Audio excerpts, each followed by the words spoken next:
On this episode of Project NOMANG, we're going to get this engine into the crusty Commodore.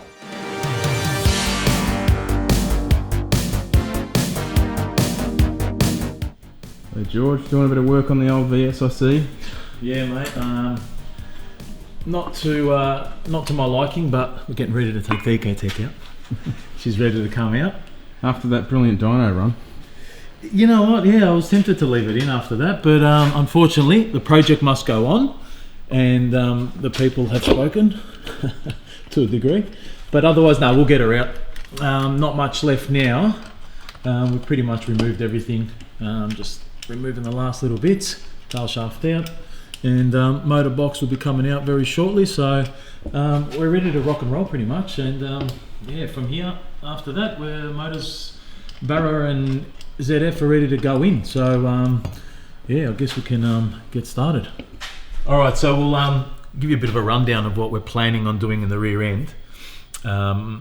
Obviously, with a car that we want to go straight and go straight well, a lot of people tend to leave rear end components out of the equation. So what we're going to concentrate is actually getting the car off the line as best as possible. So what we're going to start with, obviously, is adjustable top and bottom arms. The top ones we'll be making out of some molly bar and molly tube and some tube ends and some adjustable bits and pieces on there that's going to work out. So we'll keep the standard ride height. We're going to remove the factory sway bar. We'll bang on, I'll make an adjustable panhard bar as well while we're at it. And that majority is it. We're going to keep the standard axles because it's a budget build, so we want to keep the standard axles. So we'll keep the factory 28 spline axles, which is probably one of the reasons why we went with a VS body, because it's, you know, it's got some easy and cheap parts in them. And the 308 diff gears, being ZF related, not far off the factory Ford diff gear ratio as well. So apart from that, that's what we're hoping will be enough to get this thing off the line and 60 foot like we want it to. So once we do that, then we'll concentrate in the front end and get the boost and get the power to make the whole package work together. So yeah, a lot of time in a car like this budget, it's made up in the rear end, really. Absolutely. Well, that's where you can get it right and wrong, really. But if we do the right stuff, and I mean, I think I've got a few years experience with these cars anyway, how to get them to work. If we can get this thing to hook on a 255 radial tyre, which is all we're going for because we don't want to tub it. So we'll go to a 255X radial tyre. We'll make it all fit, we'll make it all work, and hopefully the thing can get off the line and go. That's what we want. I've got to do some work on one of these episodes, you know. Oh, you're doing work today, buddy. Don't you worry about that. You better get that tripod happening. You're getting your fingers dirty. Don't you worry about that. This is your project. I got a new hoodie on, and I'm like, oh, I don't want to get it dirty. I might take that off later. Yeah, I bet you've done your fingernails too.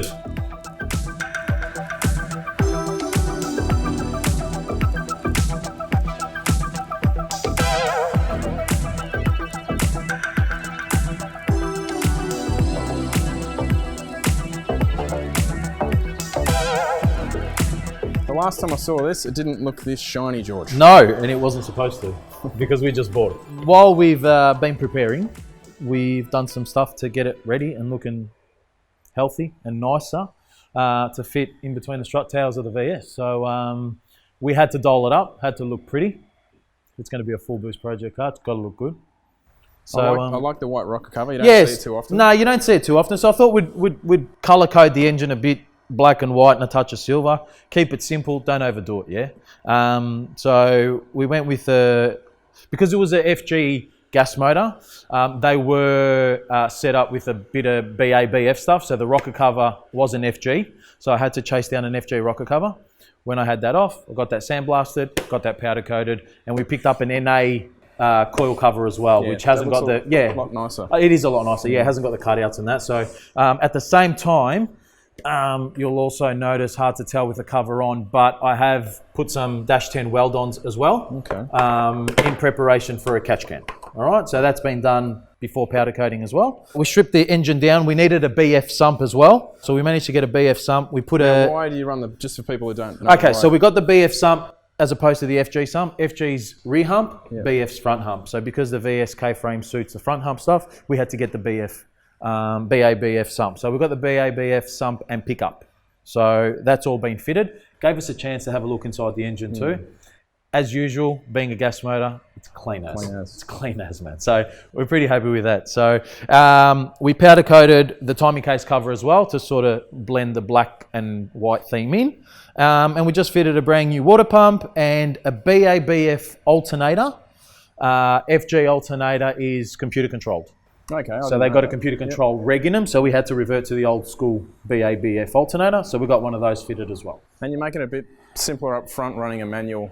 Oh yes, we're also going to go with the manual power, manual steering rack as well. So we'll get I've got a VL steering rack lying around, a manual one. So we'll put that in, and we're going to design a idler to accommodate where the factory power steer usually goes. So that's it. Also, at the same time, might notice that we've got the plates here ready for the engine mounts as well. Ilias from Spec2D had cut those for us a while ago. So they're ready to go. So what we want to do is now get the motor and box together as a piece, as a whole, slot it in, set it up where we want to, then wait for Ilias to come back with his little laptop and some measuring tools, and we're going to start drawing up our engine mounts. Design and manufacture, get them done to suit the V6. And we've also got a new converter. Yes. Now, Pete from SDE Torque Converters has been an absolute legend and provided us with a standard stall converter that's been modified as much as possible that he believes to get us that extra little bit of stall speed that we sort of really need. So, and then obviously with that rear end that we were talking about, if that all works together, simple maths. All right. Well, we've got the clean job at the moment. Yes. But, we'll tidy it up a little bit. There's a few years of grime built up. Ray's doing a good job getting that ready for us. But yeah, I think you need to get your hands dirty too, dude. I think you should start cleaning up. Not as well. today. Not today. He's had his nails done. This is what real nails should look like. I've got a new hoodie on. I don't want to destroy it. Here we go. I believe it. So yeah, no, let's we'll get it off the stand. We'll get the motor and box together and we'll get it fitted. happening. Yeah, let's go. All right, so what I'm doing here, when we're doing engine conversions, we want to make sure we've got the clearancing correct. And because at the moment we don't have any mounts, I'm using a few 5mm plates, mask them up to the K-frame. I can sit the engine onto that, and then at least we know that we've got our clearancing off the K-frame correct. And then we'll just check our heights if it needs to come up or down anymore. But at least we know we've got our clearancing of at least 10 to 15mm around the rack and the K-frame all sorted. So once the motor sits in there, we can be comfortable in saying, all right, let's get it level. We've got the clearancing right, it's not touching and stuff like that. So once that's all done, we can raise the engine up. Once the mounts are done, we can raise the engine up, sneak them out and put the mounts down, and then we can just double check our clearances. And then hopefully with the bushes that we're using, once it settles a little bit, might be just sweet and just enough. So we'll give that a crack. Have you got any idea where it might foul on the body or? I think on the sway bar, because it's such a longer engine. So what we'll do is, before we put the motor in, we'll pull the sway bar off. Might be a good idea. Otherwise, we'll get stuck with the motor half in and a sway bar that's on the piss. So we'll pull the sway bar off, and then I'm hoping nothing else does fail. If it is, we've got an attitude adjuster, so we'll hammer everything out the way. It's a VS. We'll get another one for $500.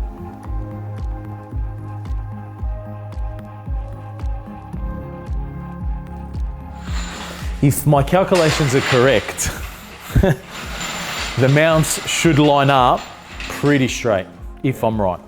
If I'm right. That's going off the eye. Not bad. That's not bad at all. Okay, so with the manual rack, right, with the manual rack, we lose all this bulk here, and it's just a single shaft going in. So it might give us the ability to run at least a 3.5 inch. Worst case, we could probably split it into a twin. Yeah. If we have to. But if I can get the rack, the other thing I can do is the same thing that we've done to the LSs. When you put an LS and you want to run the standard starter motor on this side, what you can do is we can cut the tabs off the rack and offset the rack over slightly. Oh yeah. And then that will give us the room that we need. So worst case, we can drop the K-frame, cut the tabs off, make some new tabs, offset the rack over slightly, and then we'll have plenty of room to do the dump pipe. And then if we do drop the rack, then we can do the, I reckon we might need some spacers, drop the rack a little bit, just so we can fit the engine under the bonnet. And then yeah, go from there. I don't think we won't need much else after that. And then fabricating a cross member for the box as well. That's the other thing we'll need too. So hey, we've got a little bit of work, but it's not a lot to get something of this potential in there. Standard exhaust, FG exhaust manifold we'll use, so nice and compact. Billet front, GT35 base turbo. We'll run the intake to here. We'll put the battery in the boot. We've got all that old airbox area there for a catch can. So we'll run some lines to a catch can, and we've got an FG inlet. Might even be able to do no holes on for the cooler plumbing as well. So if we do decide to get this thing engineered, we don't have to worry about holes in the chassis, which is a big no-no for those guys. So we might be on track to getting this thing done relatively easy. And like I said, those mounts line up pretty easy. So they might not be too hard to make. So we've got the other plates as well. We'll bang them on, put a bush in there, bit of bar or plate, make it work. And then hey, we've got engine mounts to suit. V6 K-frame. Ecotec was good for something. Yeah, it's not that bad. It's not that bad. Yeah, it's actually not that bad. Still, I think we still might do a bit of a trim out. And just a couple of mil. Yeah, it wouldn't be much. It's deceiving, isn't it? It is. When you look at it, you think, oh wow, that's high, but you forget that the bonnet actually caves in like that, you know. So I wouldn't be surprised. And still, we haven't settled the back of the box yet. If the back of the box can come up, might rock the front end down a little bit. Might get that nose, you know, the front of the nose down. So it might even be okay to not need anything. But look, worst case, because we'll need it to rock around a little bit, I'm assuming. Although it's going to be relatively solid mounted with the bushes. But otherwise, it's not far off. That's not far off at all, actually. We'll be pretty cool. So I think it isn't mounted either yet. So once we get it sitting true. It's in there well, doesn't it? It does.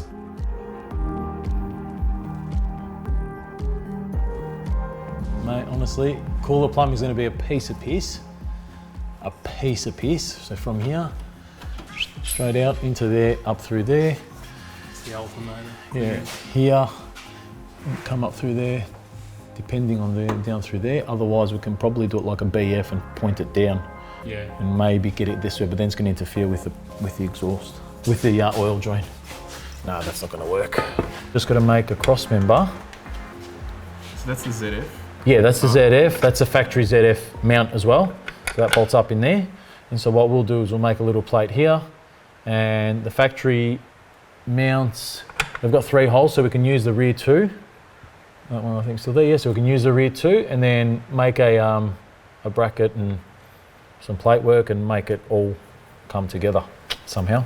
And we'll make that work and make that fit on. And then we'll put some adjustment in it too so we can move it around. I think it's hitting the body a little bit there. We've got to clearance that to get that pretty simple as well to do a cross member. Not too hard or out of place to achieve. Because I want to mount the engine first. Yeah. I want to get the engine mounted first. If I mount this slightly incorrect, then it's going to determine how the engine sits, and then you might even put load on this mount. So I want to get the engine sitting true first, sitting plumb and true and the way I want it to sit. Then once we've got the engine mounts, because the engine mounts will then have the play in them obviously to allow a bit of rock, then we can come under here and finalise the cross member for the box. So George, that was all of 15 minutes and she's in. If only it took that long, but it wasn't much. That was a lot easier than I thought. Way easier than even, like, I mean, I had an idea, sort of predicted it'd be pretty simple, but I mean, yeah, it's pretty obvious how simple it is actually. Yeah, it's scary to tell the truth. So realistically, that's less than a day's work to get. Oh, absolutely. Well, engine out. Yeah, engine out, engine in is less than a day's work in the garage with a couple of mates. You know what I mean? You smash that out. But I mean, it's, as long as you're well prepared, you got everything ready to go. I mean, hopefully this video serves as a bit of a pointer. Do you know what I mean? So do your basic checklists, get ready, be prepared, mate. Less than a day, you got motor out, motor in, and you're ready for some mounts and some fabby work and getting this thing ready to go. You know. Now I thought, I didn't think it'd clear that easy, but it's just like we said earlier, it's just touching the bonnet skin really, but it's not. It's not bad. I mean, at least the bonnet physically closes. Yeah, absolutely, it sure does. But it closes, it works well. It sits in there real easy, and all the OE stuff fits in too. Like, you know, stock inlet manifold, heaps of room for that. Turbo and stock FG manifold fits in. We're not. That's not the turbo we're using, but we're using it as a guide. But you just showed the factory dump pipe. Even the factory dump pipe, if you can offset that rack a little bit, you can even fit the stock dump pipe with a 3-inch down pipe. You're done. Like, the thing's simple as, for engineering purposes anyway. Forget it. Get it engineered like that. Take your turbo manifold off, put your high mounts, and you're laughing. You know, you can have a ball with this thing, man. It's so easy. Also want to make a right angle adapter for the inlet manifold to mount the throttle body. Once we've got that, we're using a stock FG manifold, and the turbo can be used as a dummy until we get our turbo. If we've got everything, we'll bolt all that stuff on, get some rails, some injectors. We'll start finalising the engine bay, radiator in, fans, cooler plumbing, mount the cooler, so take the bar off, get all that working. So just to get it up and running, we're not going to run aircon? No, not for the moment. We'll keep it simple. We'll leave the aircon out for the moment. We'll make that an issue later on. Our main concern is getting the car up, running. Go run some numbers, set it all up, nut out all the teething issues that we might find along the way. No project is ever perfect, so we can't expect miracles, but we're going to try. That's for sure. So yeah, no, it's going to be an interesting next couple of months getting everything ready, and we'll work sort of as forward to back as we can. You know what I mean? So we'll try to finalise as much as we can in the engine bay first, and then we'll start moving towards the back. I mean, at the end of the day, when it comes to actually dynoing the car, we don't really need all the rear end components. We can just literally throw it on the rollers and see what it does, and then we can concentrate on the rear end if we have to. But depending how we go for time, we'll give it a crack, and even if we take it out as it is and see what it does, you know, it's not going to hurt. I mean, it's standard everywhere else. Why push it in that extent? But hey, we'll give it a crack. All right, done. Until next episode, we'll see you then. No, man.